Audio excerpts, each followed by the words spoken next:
मित्रों, आज की इस वीडियो के माध्यम से जानेंगे कि हनुमान जी की मदद से भगवान श्री कृष्ण ने सुदर्शन, सत्यभामा, गरुड़, अर्जुन और महाबली भीम का घमंड कैसे चूर चूर किया था। भगवान श्री कृष्ण भगवान विष्णु के अवतार हैं। विष्णु ने ही राम के रूप में जन्म लिया और विष्णु ने ही श्री कृष्ण के रूप में अवतार लिया। भगवान श्री कृष्ण की 8 पत्नियां थीं: रुक्मणी, जामवंती, सत्यभामा, कालिंदी, मित्रविंदा, सत्या, भद्रा और लक्ष्मणा। इनमें से सत्यभामा को अपनी सुंदरता और महारानी होने का घमंड हो गया था, तो दूसरी ओर सुदर्शन चक्र खुद को सबसे शक्तिशाली समझता था और भगवान विष्णु का वाहन गरुड़ को भी अपने सबसे तेज उड़ान भरने का घमंड था। एक दिन श्री कृष्ण अपनी द्वारका नगरी में रानी सत्यभामा के साथ बैठे हुए थे और उनके पास ही गरुड़ और सुदर्शन चक्र भी उनकी सेवा में खड़े थे। बातों ही बातों में रानी सत्यभामा ने मस्खरी करते हुए श्री कृष्ण से पूछा, हे प्रभु, आपने त्रेता युग में राम के रूप में अवतार लिया था। सीता आपकी पत्नी थी, क्या वे मुझसे भी ज़्यादा सुंदर थीं? भगवान सत्यभामा की बातों का जवाब देते उससे पहले ही गरुड़ ने कहा, भगवान, क्या दुनिया में मुझसे भी ज़्यादा तेज गति से कोई आपको अपने स्थान तक पहुंचा सकता है? तभी सुदर्शन चक्र से भी रहा नहीं गया और वह भी बोल उठा कि भगवान, मैंने बड़े बड़े युद्धों में आपको विजय दिलवाई है, क्या संसार में मुझसे भी शक्तिशाली कोई है? द्वारकाधीश समझ गए कि तीनों को घमंड हो गया है। श्री कृष्ण धीरे धीरे मुस्कुराने लगे और सोचने लगे कि इनका अहंकार कैसे तोड़ा जाए। तभी उनके दिमाग में एक विचार आया।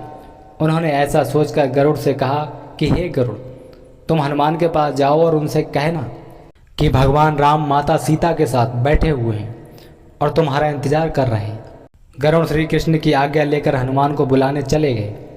द्वारकाधीश ने राम का रूप धारण कर लिया और सत्यभामा अपने उसी रूप में रह गई, क्योंकि उन्हें अपने रूप का बहुत घमंड था कि मैं बहुत सुंदर हूँ, जबकि उन्हें भी सीता का रूप धारण करना चाहिए था, लेकिन उन्होंने नहीं किया।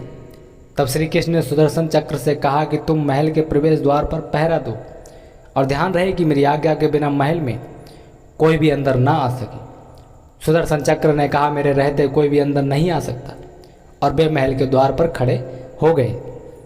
गरुड़ ने हनुमान के पास पहुंचकर कहा कि हे वानर श्रेष्ठ, भगवान श्री कृष्ण ने आपको द्वारका में मिलने के लिए बुलाया है और आपको बुलाने को मुझे भेजा है। आप मेरे साथ चलिए, मैं आपको अपनी पीठ पर बैठाकर जल्दी ही वहाँ ले जाऊँगा। हनुमान ने बहुत ही नम्रता से गरुड़ से कहा कि आप चलिए बंधु, मैं आता हूँ। गरुड़ ने सोचा, पता नहीं ये बूढ़ा बानर कब पहुँचेगा। खैर, मुझे क्या, कभी भी पहुँचे, मुझे तो प्रभु का संदेश पहुँचाना था, सो मैंने पहुँचा दिया। मैं भगवान के पास चलता हूँ। यह सोचकर गरुड़ शीघ्रता से द्वारका की ओर उड़ चले। उधर हनुमान जी उड़कर द्वारका पहुँच गए, लेकिन द्वारका के द्वार पर खड़े सुदर्शन ने उन्हें रोक लिया और कहा, तुम मेरे बिना आज्ञा के अंदर नहीं जा सकते। हनुमान ने सोचा कि प्रभु ने मुझे बुलाया है, अगर मैं यहाँ पर रुक गया तो प्रभु मुझ पर नाराज होंगे। इसलिए हनुमान ने सुदर्शन को पकड़ लिया, अपने मुंह में दबा लिया और अंदर घुस गए। उधर गरुड़ ने द्वारका में पहुंचकर देखा कि हनुमान तो वहाँ पहले से ही प्रभु के सामने बैठे। गरुड़ का सिर शर्म से झुक गया। तभी श्री राम के रूप में श्री कृष्ण ने हनुमान से कहा कि पवन पुत्र, तुम बिना आज्ञा के महल में कैसे आ गए? क्या तुम्हें किसी ने दरवाजे पर रोका नहीं? हनुमान ने हाथ जोड़ते हुए सिर झुकाकर अपने मुंह से सुदर्शन चक्र को निकालकर प्रभु के सामने रख दिया। हनुमान ने कहा कि प्रभु, आपसे मिलने से मुझे सुदर्शन तो क्या, कोई भी नहीं रोक सकता। इस सुदर्शन चक्र ने रोकने का प्रयास किया था, इसलिए इसे मुंह में रख के मैं आपसे मिलने आ गया। मुझे क्षमा करें। भगवान श्री कृष्ण धीरे धीरे मुस्कुराने लगे, क्योंकि वह जान रहे थे कि सुदर्शन का घमंड टूट रहा है। अंत में हनुमान ने हाथ जोड़ते हुए श्री राम से प्रश्न किया कि हे प्रभु, मैं आपको तो पहचानता हूँ, आप ही श्री कृष्ण के रूप में मेरे राम हैं, लेकिन आज आपने माता सीता की जगह पर किस दासी को इतना सम्मान दे दिया कि वह आपके साथ सिंहासन पर बैठी हैं? अब रानी सत्यभामा का भी अहंकार भंग होने की बारी थी। उन्हें सुंदरता का घमंड था जो पल भर में चूर हो गया। रानी सत्यभामा, सुदर्शन चक्र व गरुड़, तीनों का घमंड चूर चूर हो गया। वे तीनों भगवान की लीला समझ रहे थे।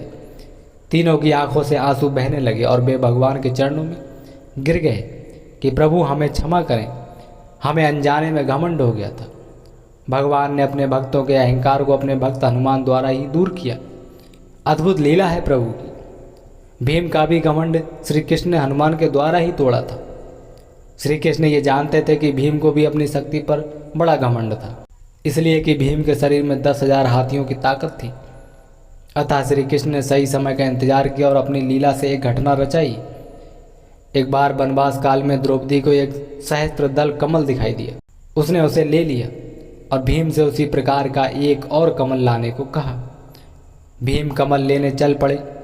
आगे जाने पर भीम को गंधमादन पर्वत की चोटी पर एक बहुत बड़ा केले का वन मिला, जिसमें वे घुस गए।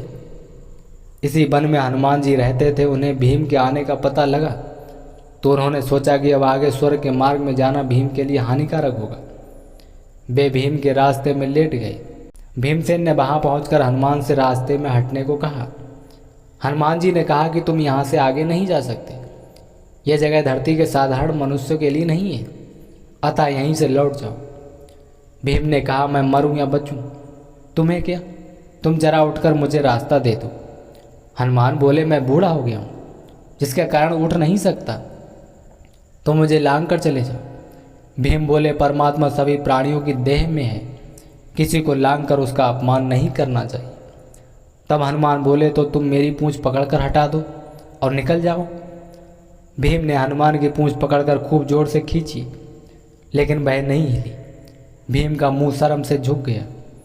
उन्होंने क्षमा मांगी और परिचय पूछा। तब हनुमान ने अपना परिचय दिया और कहा कि मैं श्री राम भक्त हनुमान हूँ। यह सुनकर भीम का घमंड चूर चूर हो गया और वरदान दिया कि महाभारत युद्ध के समय मैं तुम लोगों की सहायता करूँगा।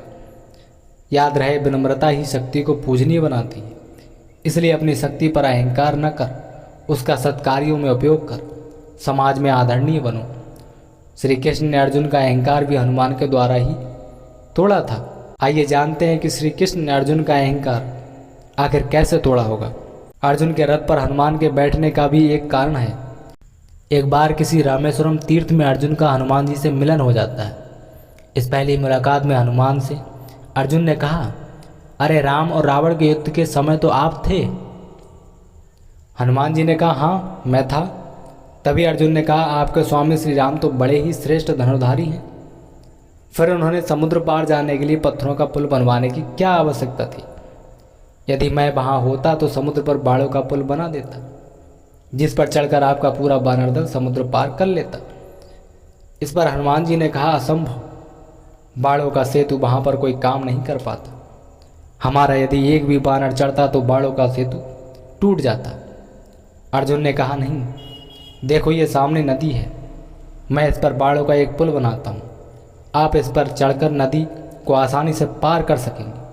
हनुमान ने कहा, असंभव है। तब अर्जुन ने कहा, यदि आपके चलने से सेतु टूट जाएगा तो मैं आग में प्रवेश कर जाऊंगा, और यदि नहीं टूटता है तो आपको अग्नि में प्रवेश करना पड़ेगा। हनुमान जी ने कहा, मुझे स्वीकार है, मेरे 2 चरण ही इसने झेल लिए तो मैं हार स्वीकार कर लूँगा। तब अर्जुन ने अपने प्रचंड बाणों से सेतु तैयार कर दिया। जब तक सेतु बनकर तैयार नहीं हुआ तब तक तो हनुमान अपने छोटे रूप में ही रहे, लेकिन जैसे ही सेतु तैयार हुआ हनुमान ने विराट रूप धारण कर लिया। हनुमान राम का नाम लेते हुए उस बाड़ों के सेतु पर चढ़ गए। पहला पैर रखते ही सेतु सारा का सारा डगमगाने लगा, दूसरा पैर रखते ही चरमराया और तीसरा पैर रखते ही सरोवर खून से लाल हो गया। तभी हनुमान जी सेतु से नीचे उतर आए और अर्जुन से कहा कि अग्नि तैयार करो। अग्नि जलाई गई और जैसे ही अर्जुन अग्नि में कूदने चले वैसे ही भगवान श्री कृष्ण प्रकट हो गए और बोले, ठहरो। तभी अर्जुन और हनुमान ने उन्हें प्रणाम किए। भगवान ने सारी बात जानने के बाद कहा, हे हनुमान, आपका तीसरा पैर सेतु पर पड़ा। उस समय मैं कछुआ बनकर सेतु के नीचे लेटा हुआ था। आपकी शक्ति से आपके पैर रखते ही मेरे कछुआ रूप में खून निकल आए। यह सेतु टूट तो पहले ही पग में जाता यदि मैं कछुआ रूप में नहीं होता तो। यह सुनकर हनुमान को काफ़ी कष्ट हुआ और उन्होंने क्षमा मांगी कि मैं बड़ा अपराधी हूँ, आपकी पीठ पर मैंने पैर रख दिए, मेरा ये अपराध कैसे दूर होगा? हे भगवान, तब कृष्ण ने कहा, ये सब मेरी इच्छा से हुआ है, आप मन मैला मत करो, और मेरी इच्छा है कि तुम महाभारत के युद्ध में अर्जुन के रथ की ध्वजा पर बैठोगे। इसलिए द्वापर में श्री हनुमान महाभारत के युद्ध में अर्जुन के रथ के ऊपर ध्वजा लिए बैठे रहते। दोस्तों, कैसे हनुमान जी ने इन महाबली योद्धाओं का घमंड पल भर में चूर चूर कर दिया। ये जानकारी आपको कैसी लगी हमें कमेंट करके ज़रूर बताएं, और वीडियो पसंद आई हो तो वीडियो को लाइक शेयर चैनल को सब्सक्राइब कर सकते हैं।